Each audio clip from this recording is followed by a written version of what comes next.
What's going on YouTube? It's Matty B. Welcome back to the channel, and as always, thank you all for tuning in. I really appreciate it. I just had like the longest weekend of all time covering moto. Unless you've been living under a rock or just haven't been paying attention to the tube, you would know we were at High Point Friday and Saturday, tons of hiking, and then I drove home, got back at 1:30 in the morning, and hit a local Loretta Lynn's regional qualifier right up the road from the house on Sunday. So a gnarly weekend, covered almost 80,000 steps over 3 days of filming, but High Point was epic for round 4 of Pro Motocross up in Pennsylvania. And it was a banger. We had Deegan resume world domination in the 250 class, and then we lost one of the heavy contenders that could challenge him. The 450 class continues to be as epic as ever this year, with Jett and Tomac splitting moto wins, Hunta almost sneaking in for the overall, and then of course AP leading laps again, third week in a row. And we even had a random pop-up Thunderstorm National to finish out the day. And last but not least, a lot of you guys have been asking why I didn't have access at the race and why I had to do zero access, and I'll go ahead and get into that as well. But before I do, got to give a huge thank you to my channel sponsors. If you're supporting them, you're supporting me. Thank you to ASV Inventions and Sirius Studio. I've got some discount codes in my description, so check those out if you want to support some awesome companies supporting the sport. First of all, some thoughts on the track. If you've never seen High Point in person, then I highly suggest going and checking it out. The place is so gnarls Barkley. Y'all have no idea how steep those hills are. TV or any cameras are not going to do it justice. I mean, it's basically like riding up and down an elevator shaft all day long. And for High Point National, rain is always in the contract, usually on Friday night, and we got a little bit this year, but not too bad, and the first qualifiers in the morning were actually pretty decent conditions. And the track turned out pretty good and very raceable up until that last moto when the bottom fell out kind of out of nowhere, but there's nothing you can do about Mother Nature. And when talking about track conditions, there is absolutely no way to keep everybody happy. No matter what you do, somebody's going to have something to complain about. And this is just one YouTuber with an iPhone's opinion, but I'm not a huge fan of how some of these tracks, like High Point, add more soil, like mulch or sawdust, on top of the original dirt. And sometimes it works out a little better than others, but for High Point this weekend, it seemed like it was kind of just put on top and not really mixed in that well. So pretty soft with the sawdust and the mulch on top, but then right as you got to the bottom, the base was just ice and very 360 inducing. And I kind of wish the Pro Motocross Series would take a page out of MXGP's book when talking about track conditions, because in MXGP, there are different surfaces every weekend. You have sand, you have loam, you have hard pack, you have everything. Where in Pro Motocross, even some of the harder pack tracks like High Point usually would be, I feel like they always just mix stuff in and kind of try to change the dirt and make it into a little bit more loam than it should be. When in reality, I think hard pack tracks are just fine. I don't think the soil should be pretty much the same every weekend where everybody's just running the scoop tire. Give us some hard pack. Throw it back to Carlsbad. No choice. But High Point's an awesome track. And one more thing about the track, those turning rollers down the hill have got to be the hardest section in pro motocross. Even the top guys in the sport who are the baddest of bad dudes could barely get those doubles. And most of them, especially on 250s, were kind of just having to pound through them. So I'd be pretty happy if I don't have to hit that section ever again for the rest of my life, and it doesn't seem like I'm going to have to, so a lot more fun to watch the boys suffer through it than doing it yourself. And in the morning qualifying sessions, there was some drama, some fast lap times that actually were not quite real. And after the first session, it looked like there were a few guys from the 250B qualifying group that were actually faster than everybody in A, but there was a bit of a timing glitch. Apparently, they were only counting lap times from the second timing loop all the way through the finish, rather than from the finish to the finish for a full lap. And it's a huge bummer. Some of those guys in the B group were probably on top of the world. They thought they had one of the top times of the day, but I think it took a minute to sort out. And then by the time everything was all said and done, a lot of those guys' times got taken away. So I'm sure that was a crushing blow for those guys. But at the end of the day, guess you just got to send it harder. No choice. And then my last little topic before we get into these results, why did I have to do zero access all weekend? And why did I not have any track access or media access or anything like that? A lot of you have been asking, so I felt like I needed to address it. In the case of High Point this weekend, it was 100% my fault. I didn't even apply until about 2 days before the race, and I think they said they need a week or two to review the application and then decide what they're going to do. And really, I probably should have just applied earlier, but whenever I went to the application page, it said that freelancers weren't allowed, and I'm kind of just a freelance YouTube guy, so kind of didn't really feel like there was much use in me applying, just didn't feel like getting denied, so I didn't bother. But then I saw that Johnny Hopper got access at Thunder Valley, and he kind of does what I do. I mean, he's just a YouTuber, so I feel like that, at the very least, gave me some precedent to apply. Not sure what they're going to say about it. I'm not holding my breath for some access or not, but I just want to show how gnarly the sport is. I love pro motocross, and if they give me some access, I will bet every dollar I have that no other media member and nobody else on the facility will cover more ground and get more clips than I will. And guys, I'm not trying to sugarcoat it to you. Zero access is actually super gnarly. I cover insane amounts of ground. I'm having to climb through the woods, going through bushes.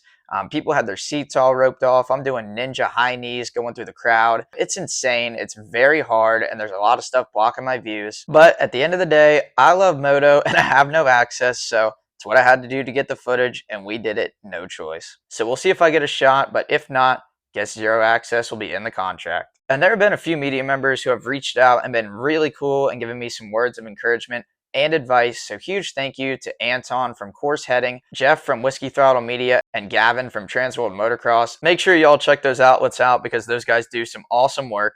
Now we'll get into the results. We'll start with the 250 class with the win, 1-1, Hayden Deegan, total domination, fastest qualifier, and a 1-1, and the dude was never really touched all day. And to be honest with you guys, when I'm running around and doing zero access and just covering mileage through the crowd, I'm not really watching quite as close as I normally would be. But what I did notice is there was really nobody ever that close to Deegan besides Chance Hymas during the first few laps of the second moto. And you kind of had to think that was coming after a 2-2 and surely upset about getting beat by Chance last weekend at Thunder Valley. You had to think he was going to come back out hot and try to get some redemption, and that's what he got. Another win, a bigger points lead, and I think this dude is going to make this championship fight incredibly boring. I say he wraps it up at least one round early, maybe two. Then in second, Tom Vial, a very Tom Vial-like second place because I hardly ever noticed him all day. Snagged that second place in Moto2 on the last lap when Hymas had his knee issue and got himself a second overall. Really been a little bit of a lackluster start to the season for Vial compared to what I expected out of him.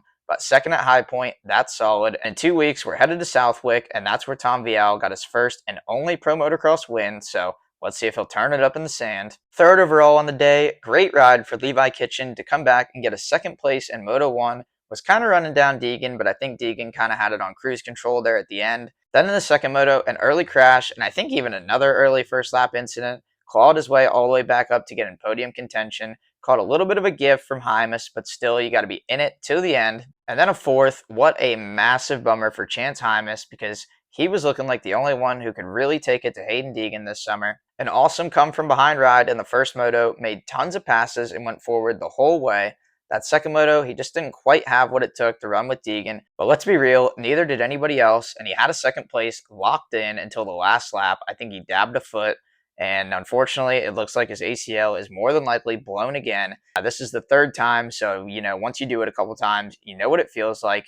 And just the way they were acting after the race, all hugging him, and you could tell how upset everybody was. That's not just a stinger, and he knows it, unfortunately. So just a massive, massive bummer for Chance. He's been riding so well, and to have a third ACL in 3 years, I mean, that can't be good for the prognosis of the rest of your career and the outlook on that knee going forward.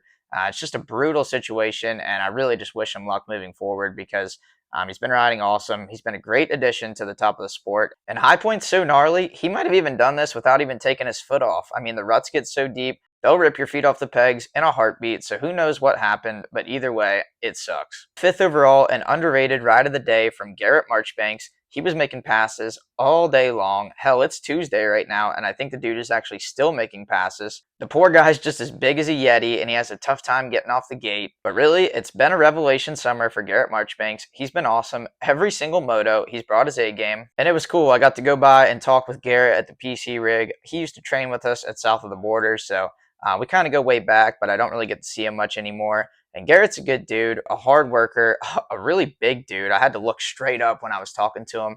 And yeah, super awesome down-to-earth conversation. Even talked about some contract numbers that were talked about on the Pulp MX show. Sixth place for Joe Shimoda. I believe he had crashes in both motos and had to come from behind all day. Again, I wasn't able to watch that close, but every time I saw him, he was a spot ahead of where he was the lap before. Seventh for Hammaker. Awesome first moto to land it on the box, and then the second moto, a little bit of a struggle. But I feel like that all kind of comes with the territory whenever you're trying to build a base, especially in the outdoors. The dude has never even came close to finishing a full outdoor season. I don't even think he's ever done half of one. And no matter how good a shape you're in, you need that base. You need to have done it multiple times before. And that first moto, He hung on, but it's tough to recover between motos. You only got like an hour and 10 minutes, and then you just got to go do it again. So he struggled in Moto 2, but still a great ride, and I think it's all part of the process when coming back. Eighth for Casey Cochran, continuing to ride very well coming off of injury and being off the bike all year. I've been very impressed thus far. Ninth for Nate Thrasher. This was a weird one because the dude got off to the whole shot, and I thought we were off to the races because with Thrasher,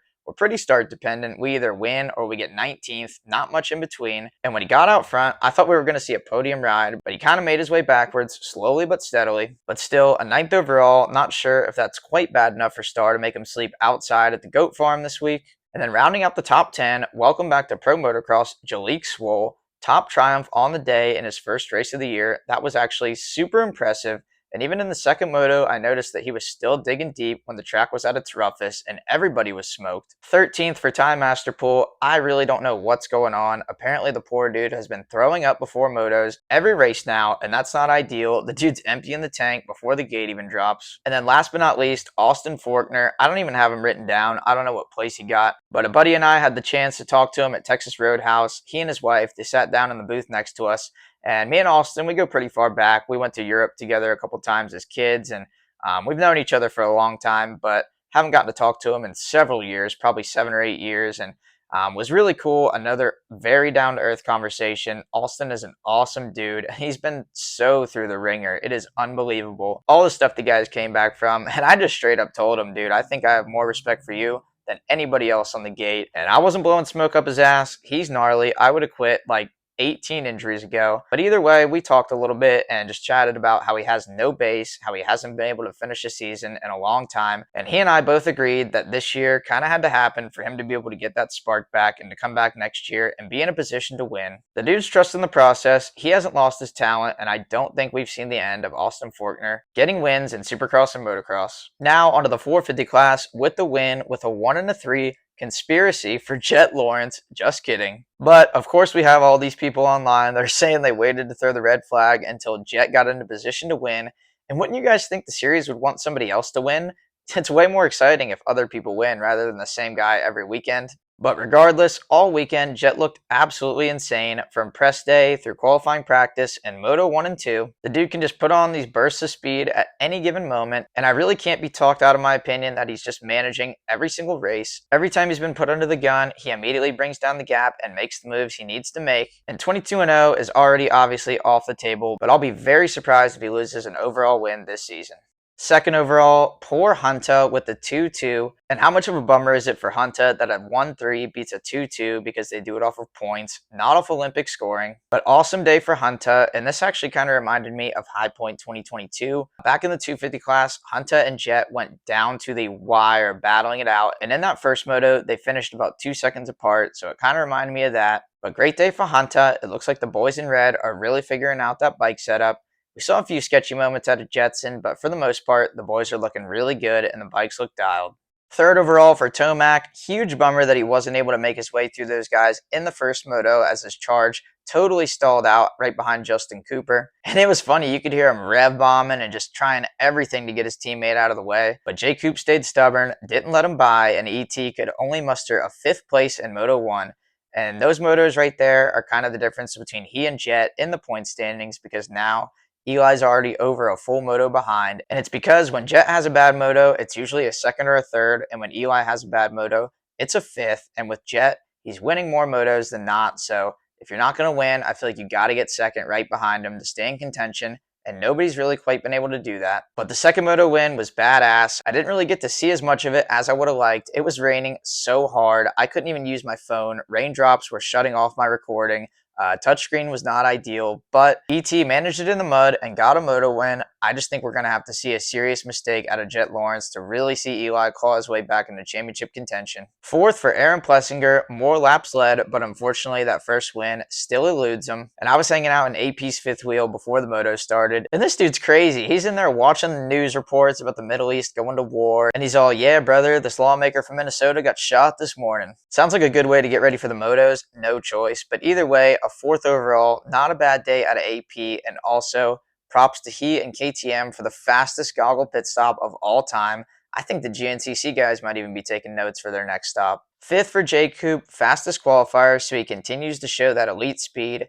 Just hasn't quite been able to pull it off for 30 plus 2. I feel him, but he's still right there every single weekend. And he's been proving his worth in this 450 class big time. He has been right there at the end of that top group or right at the top of the secondary group all season in Supercross and outdoors. And in case you guys didn't know, both Justin Cooper and Aaron Plessinger are both making some serious runs to be the top seed in the Super Motocross playoffs heading into Charlotte. Savachi 6, Ombre 7, and RJ 8. They went 6-8, 7-7, and 8-6. So imagine being Savachi and going 8-6 for 6th, but then being RJ and going 6-8 for 8th. Talk about getting the shaft. 9th for Cody Schock. Awesome ride to be in the top 10 and to beat some factory riders. And then 10th for Cooper Webb. A bit of a rough day, and I believe he went down on the start of the second moto. So actually a really good comeback ride in the mud for him to get back to, I believe, 11th place. But Coop's got to stop the bleeding here because he's losing points by the handful every single weekend to Justin Cooper and Aaron Plessinger. And after Chase Sexton went out of the series, I feel like we all thought that Cooper Webb was going to have that top seed heading into Charlotte for Super Motocross. But J. Coop and AP are coming fast, and I don't think it's going to be but a few more weeks until we see the top of the standings change hands. Then we'll jump down to 17th, Jorge Prado. What is going on, man? I am so confused. And what confuses me even more than anything is I watched him a little bit in qualifying, and he actually is doing some very cool stuff on the bike. Some super rad cornering on the pegs, standing up through corners, and power sliding.